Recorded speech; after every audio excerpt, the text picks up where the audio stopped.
Today, Manchester United, after calling Red Bull Leipzig over the recent days to tell them, don't worry, we're gonna bid, don't worry, we're gonna bid, get ready, we're gonna bid.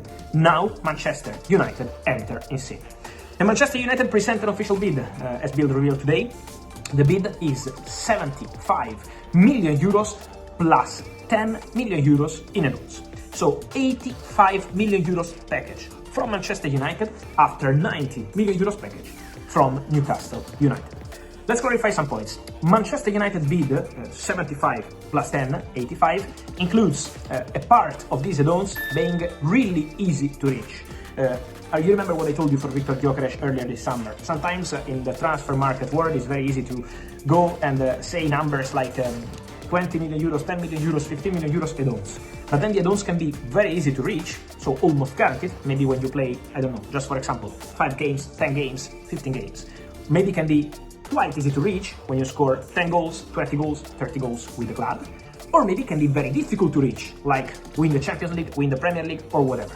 In some cases are even like win the Ballon d'Or or these sort of things. So add-ons is not meaning guaranteed money. Can be almost guaranteed in some cases, can be easy in some cases, can be difficult in other cases. In this Manchester United proposal, the main part of the add-ons are quite easy to reach. That's the description of those involved in the deal. So 75 plus 10 with quite easy main part of these add-ons as part of the package. Why Manchester United want to be going for? I know they've had some concerns over Ollie Watkins regarding that him being, 30 and towards the end of his career. But John McGinn, clearly an experienced player at Premier League level, robust, someone that's performed consistently in the Premier League and has had that taste of Europe in the Champions League last season. I think Aston Villa fans would be absolutely loath to see him go. I think there might be some other maybe better options out there in terms of potential. As I mentioned, again, the age and getting more out of him. Aston Villa are going to want a fair whack to take John McGinn out of their side, I think. There are a few other places they could look. Obviously, they've still got Wissa going, slightly different profile, but maybe someone that's a slightly better fit for the way Newcastle play or want to play under Eddie Howe. But it may reach a point where they have to bid for anyone and see what they get the way it's gone this summer. You reel off the players they've been in for. Just looking at the striker alone, they've looked at Liam Delap, João Pedro, Hugo Ekitike, Benjamin Šeško, and have either missed out or are going to miss out on all of them. So there's going to be a long list that Newcastle are working through, and it'd be no surprise if a player like John McGinn was on there, but it will take a lot to get him away from Aston Villa and Aston Villa fans, I think. You mentioned Šeško there. Let's talk about him and move to the back of the eye.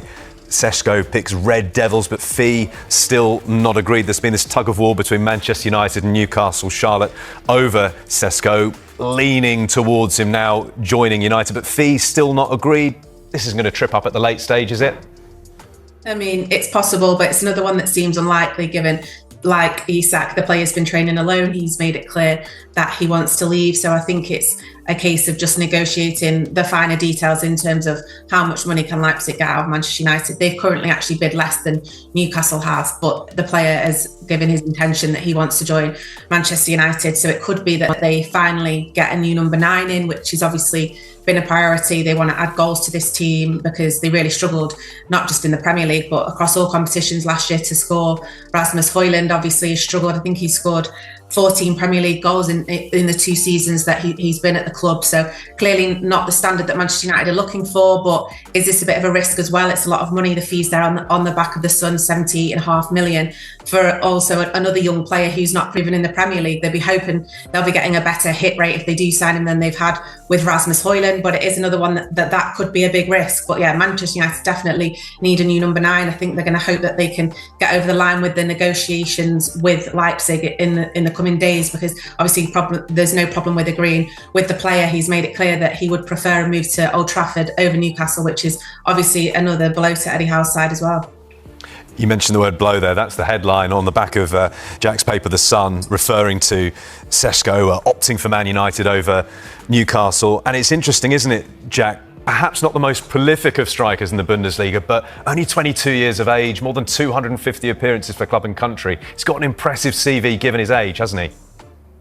He has, and a lot of clubs have been looking at him this summer. Arsenal did an awful lot of work on him. Newcastle obviously keen. He's obviously someone that's well liked by people that know what they're talking about when it comes to analysing these players, whether they've got an incredible goal record. You know, someone like Haaland, it's easy to go and pick, but the people that really look into this detail have obviously identified something in Šeško. Like Charlotte said, it is a gamble, it's a big fee, and he will know, having watched Manchester United for the last couple of years, that it's not an easy ride going in there. The pressure that was on Xerxes, Højlund as young strikers going in, if they don't get off to a flying start, then it becomes a really difficult place to rebuild yourself and get going again and find your feet if you don't make a running start at Old Trafford. It's a big year though for a trio of players they brought in. It's a lot of money they've invested in overhauling that forward line to move away from Garnacho, Xerxes, Højlund, to bring 78.5 on Šeško, 70 odd million on Brian Mbeumo, 62.5 I think it was on Matheus Cunha, and there's no guarantees around any of them. Cunha and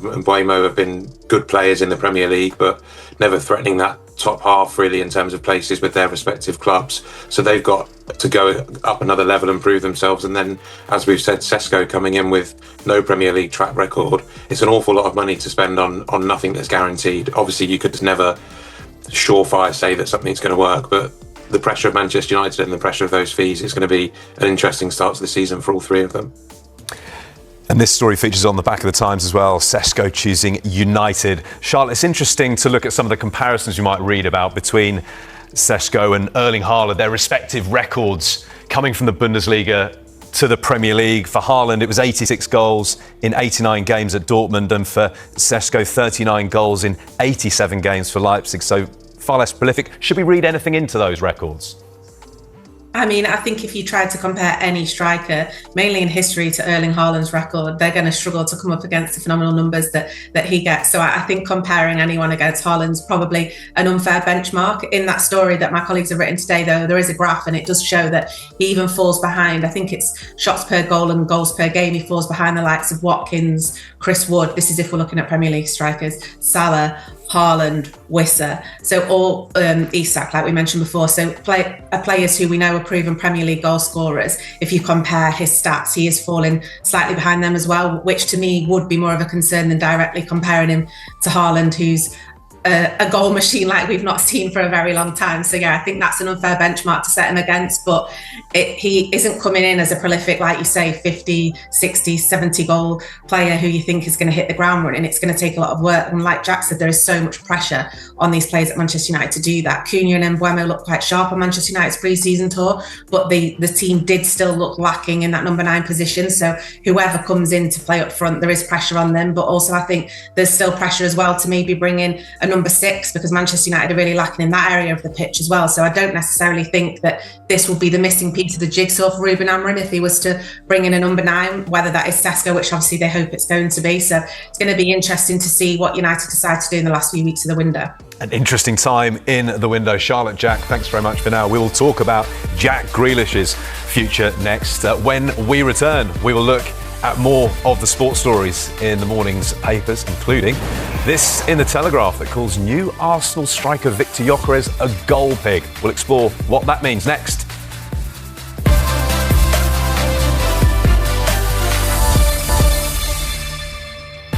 You're watching Back Pages tonight. It's welcome back to Charlotte Dunker from the Times and the Sun's Jack Rosser.